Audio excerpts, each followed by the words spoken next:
Good morning, students. Today we shall start with the first unit in Medical Surgical Nursing 2, which is Nursing Management of Patients with Oncological Problems.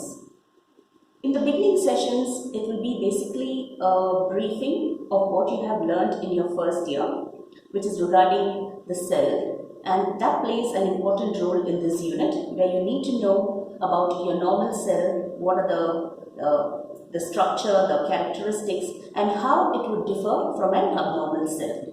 So basically the initial part will be just briefing and review. So what is a cell? As you all know, the human body, which is composed of many cells, and this is a basic building blocks of all living beings.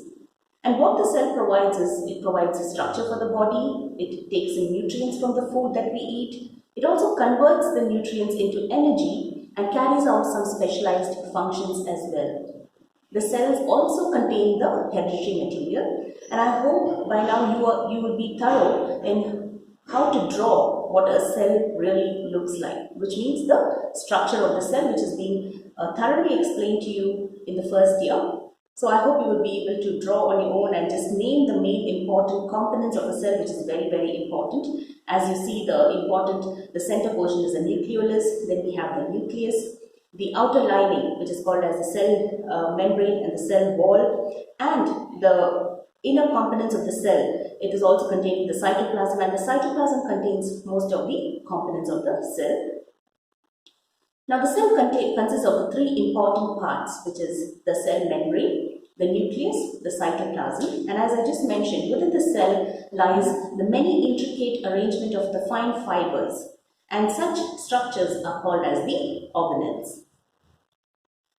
I wouldn't be really going in depth about explaining to you what is going to be the cell membrane, which you have actually studied. So the cell membrane, as you all know, it is nothing but the outermost layer, the outermost portion of the cell, and that is what the cell actually encloses. So the cell membrane is also separates the material outside the cell from the inside the cell, which is called as the extracellular and the intracellular. The cell membrane is a double layer of phospholipid molecules, and proteins in the cell membrane provides the structural support from channels for passing the materials, and it carries out its functions as normal. Now the cell wall, I hope you all know, and you can also actually show me where the cell wall is exactly, and the main function of it is nothing but to provide support as well as protection. The cell membrane, which is nothing but another layer of the cell, and the main function of which is to control the movement in and out of the cell and the barrier from outside the environment. The other most important components within the cell is the endoplasmic reticulum, and the main function of which is to modify the materials to be used within the cell, and it's also the site of protein synthesis. Ribosomes, the main function of which is to transform the RNA into the proteins. Mitochondria, I hope all these are familiar to you since you have learned it again, as I'm repeatedly saying you, it is done last year. So I hope you remember these structures and the components what we have learned. And the main function of which is, it is called as the powerhouse of the cell, which is nothing but, this is the one which gives us the energy. So it transfers the energy into adenosine triphosphate and to be used as energy for life functions. Now the cell types are of two, which is nothing but the eukaryotes as well as the prokaryotes. And even in the prokaryotes, and the difference between the two is very distinct here, because the prokaryotes, it does not have the nucleus, and it has the nucleoid, the cellular DNA, whereas the eukaryotes has got everything which is called as the nucleolus, the nucleus, the organelles, as well as the DNA. And it also has the common important portions, which are the cells, the cell membrane, as well as the ribosomes. So these are the main important type of cells, which are the eukaryotes as well as the prokaryotes. The nucleus and the nucleolus, the function, I hope it is clear again. The nucleus is a control center of the cell, and threads of chromatin in the nucleus contains the DNA, which is nothing but the deoxyribonucleic acid. And the nucleolus is the site of ribosome formation, And the nucleus is what determines how the cell will function as well as the basic structure of that cell. The cytoplasm is nothing but the gel-like fluid inside the cell, and it is a medium for chemical reaction. Within the cytoplasm, the materials move by diffusion, which is a physical process that can work only for short distances. The cytoplasmic organelles are nothing but also known as the little organs that are suspended in the cytoplasm of the cell. Examples of these cytoplasmic organelles are mitochondria, ribosomes, endoplasmic reticulum, Golgi apparatus, and lysosomes. Now, what actually differentiates a normal cell from the abnormal cell? Now, in this unit, what you are going to be learning, this is about oncology. So, here, what we have to be really thorough is you should really know about what a normal cell would look like and how can you differentiate a normal from an abnormal looking cell. So, this picture actually clearly depicts to you the normal cells, which means it has got a definite shape, it's got a definite size, the arrangement of it, the organization of the cells. It's also got the clearly defined nucleus, the nucleolus, and the way the fibers also are arranged within the nucleus is also very well defined and organized. The cells are also being arranged in an organized fashion. But whereas in a cancerous or abnormal cell, you will see the difference. First of all, there is no definition in shape. There is no definition in size. The arrangement is haphazard. It is not in a proper manner. The chromatin fibers within the nucleus are also not arranged properly, as well as the cell just sits as a cluster or as a bunch. So there is no definite organization among the cells. So these are the basic differentiation that you would see when you're looking at a normal cell from an abnormal cell. Now, when you're asked to write a question regarding how would you differentiate a normal cell from an abnormal cell or a cancer cell, this is what you would do, and I expect you to draw some pictures for that as well. So, when you draw the normal cells, you can see how well it is neatly arranged, the shape, the size, and how the arrangement of the cells as well. So, it is nothing but the normal cells are small, uniformly shaped.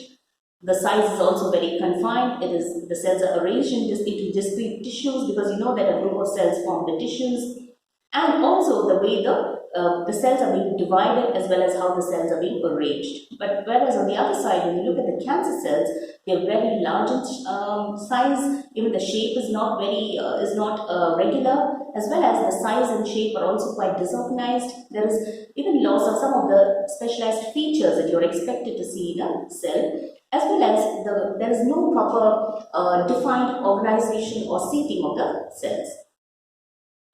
Now, characteristics, when you get a question to write about what is a normal cell from the abnormal cell, you will be actually looking at all these characteristics, as in the shape, the nucleus, the growth of the cell, the maturation of the cell, the communication of the cell, the visibility, the blood supply, oxygen, the energy efficiency, because what they produce, as well as the cell environment. So at least basically you should be able to give us some kind of defined characteristics of each cell, and you can differentiate the normal from the abnormal cell based on these important characteristic features. So this, I hope it's clear what we have learned. But now I hope the normal cell's structure and characteristics are clear to you. So when you look at an abnormal cell, what happens is, now the abnormal cell will be, the shape is going to be irregular, the nucleus is going to be larger, darker, the growth is out of control, because what happens here is the division of the cells are very, very quick. They divide, as well as what happens is they replicate.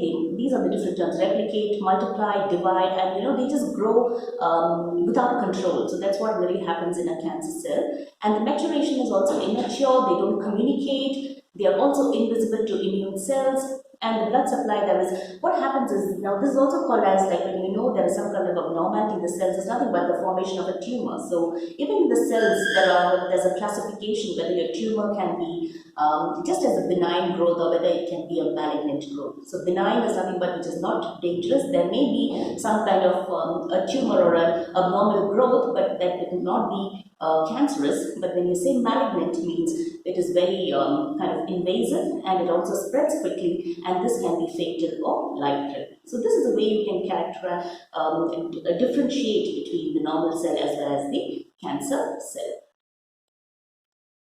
Now, in this unit, as I mentioned, what we're going to learn today is about what is oncology, because this is regarding oncology. Now, the word oncology derives from the Greek word meaning tumor. Now, oncology here is nothing but the study of cancer.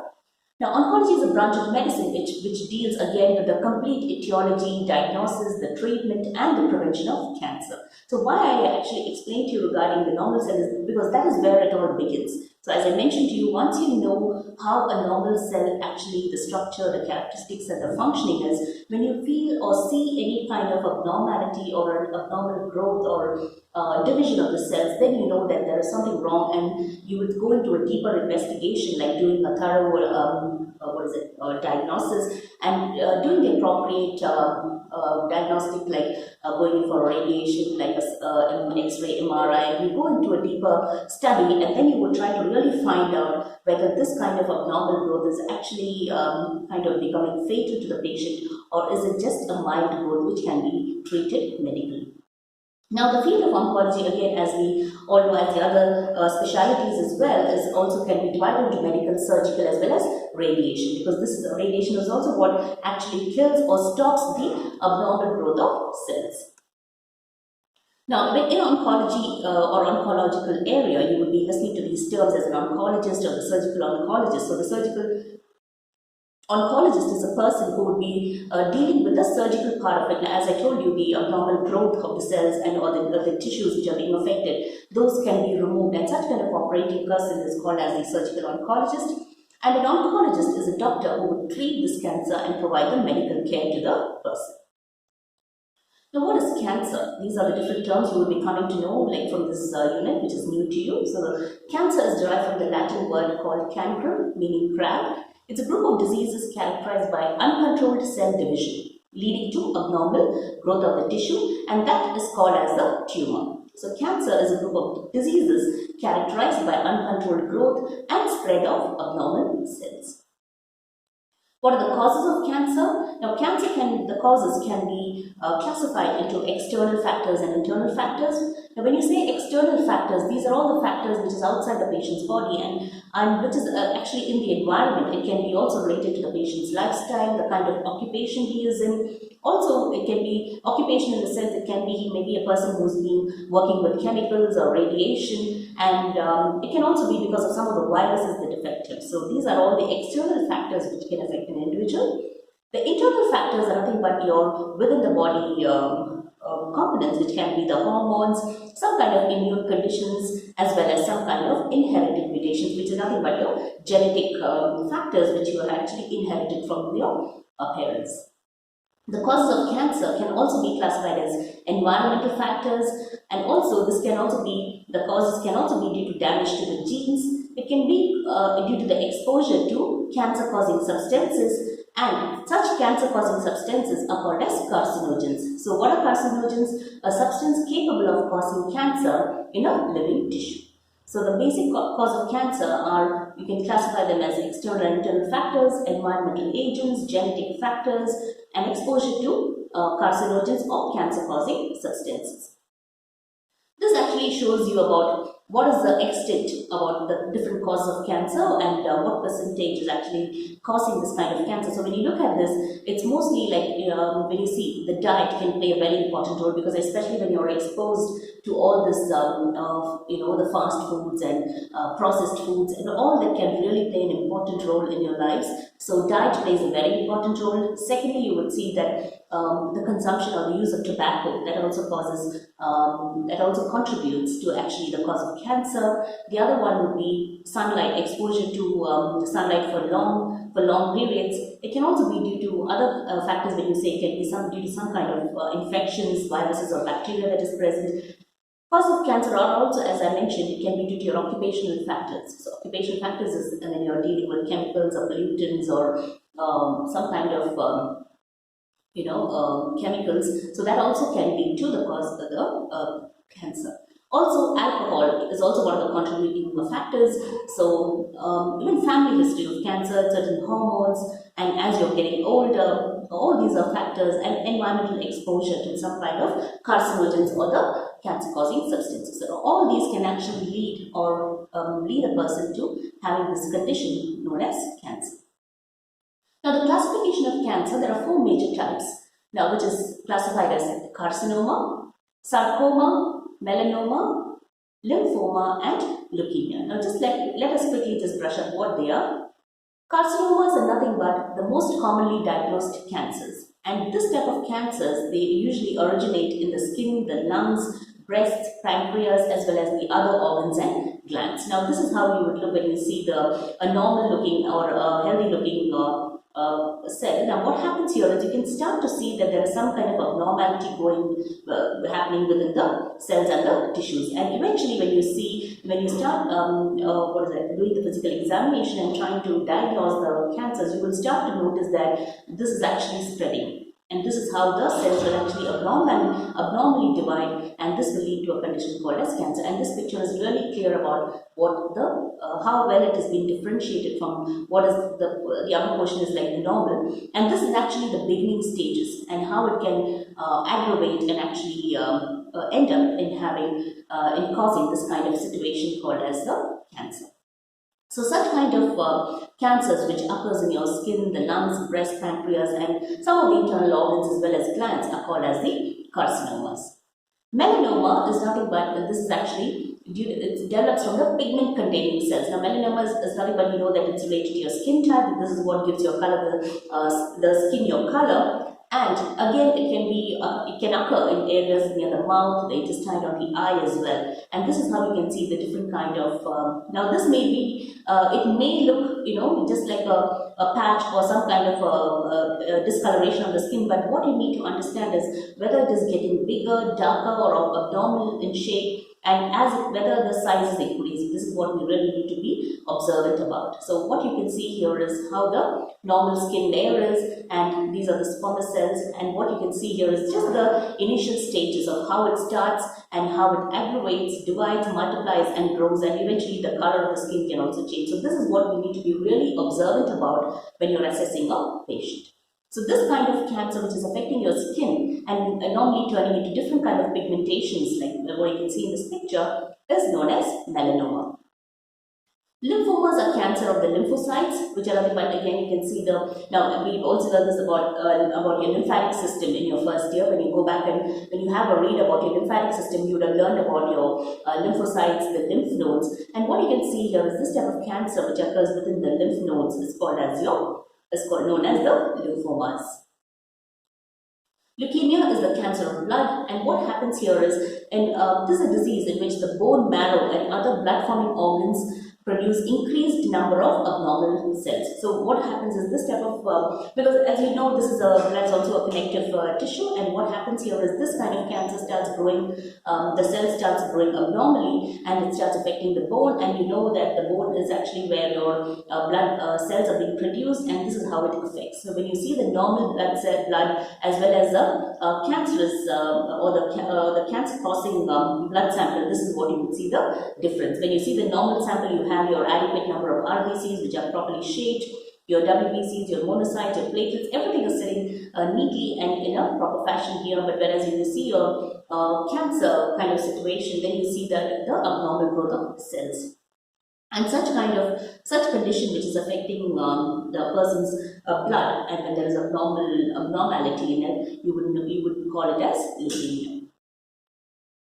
Another kind of cancer is the sarcoma, which grows in the connective tissue. Now, connective tissue examples are your adipose tissue, your fibrous connective tissue, your hyaline cartilage, as well as the bone. So, anywhere when you see there is abnormality or abnormal growth of the cells and affecting all these areas, that kind of a cancer is known as sarcoma.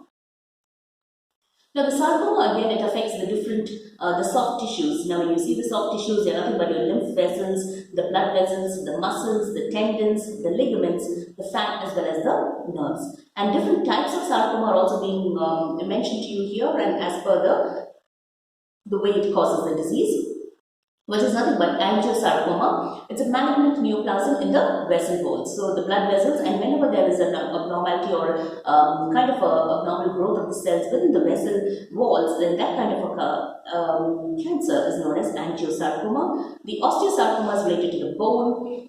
Ewing's sarcoma is again related to the bone. It's another name for that. The chondrosarcoma is the cartilage, and also hemangioendothelioma is nothing but which affects your vascular neoplasm, which is nothing but the blood vessels here, as well as the fibrous connective tissue, something affecting your fat cells are called as a liposarcoma, and also the gastrointestinal stromal tumors. So these are all wherever the different portions of your body is affected, you have a name for that, and you know that they are all affecting in common the connective tissues.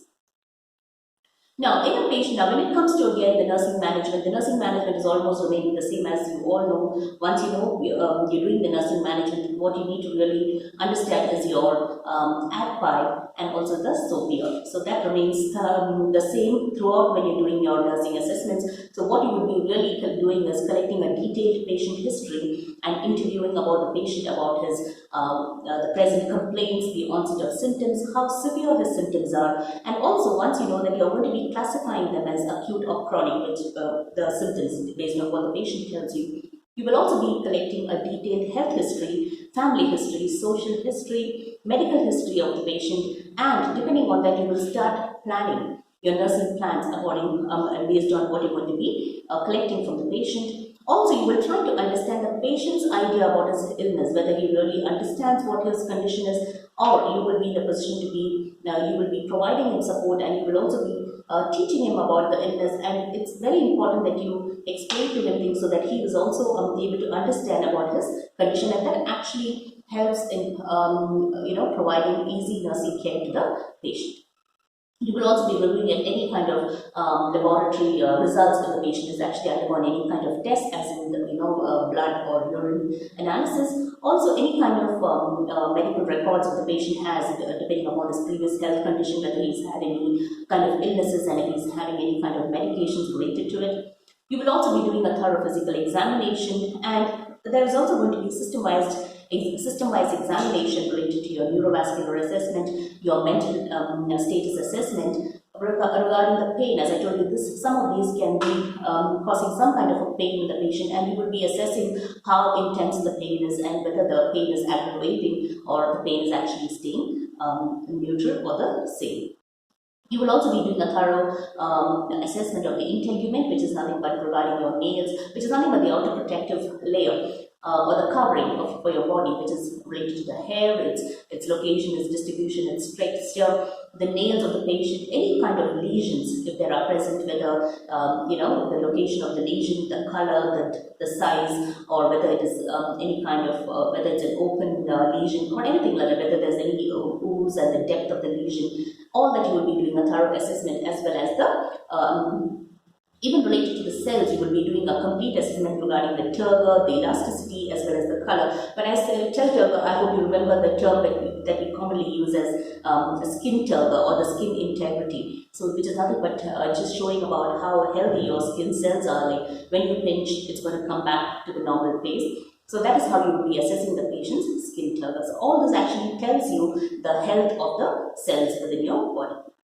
A thorough examination of the head, as in your scalp, your eyes, ears, your dentition, which is nothing but your oral system, your psychological assessment, and also the cultural assessment, as we always been telling you when we're talking about nursing assessment, that when you're providing care, assessing or learning about the patient's culture is very, very important, because we need to respect that, and that actually plays an important role as well when you're providing the nursing care to the patient. Now, when you're doing the nursing assessment in case of this oncology or oncological patients, what we have to remember is the 7 warning signals. So the acronym for that is caution. So caution is nothing but C, which stands for change in bowel or bladder habits. So whenever the patient is complaining of whether he's got severe kind of pain in the abdomen, or he's not able to pass stools, or whether there's a abnormality, or when he sees any kind of discoloration, any kind of changes from the normal, so you would be actually making a note of it.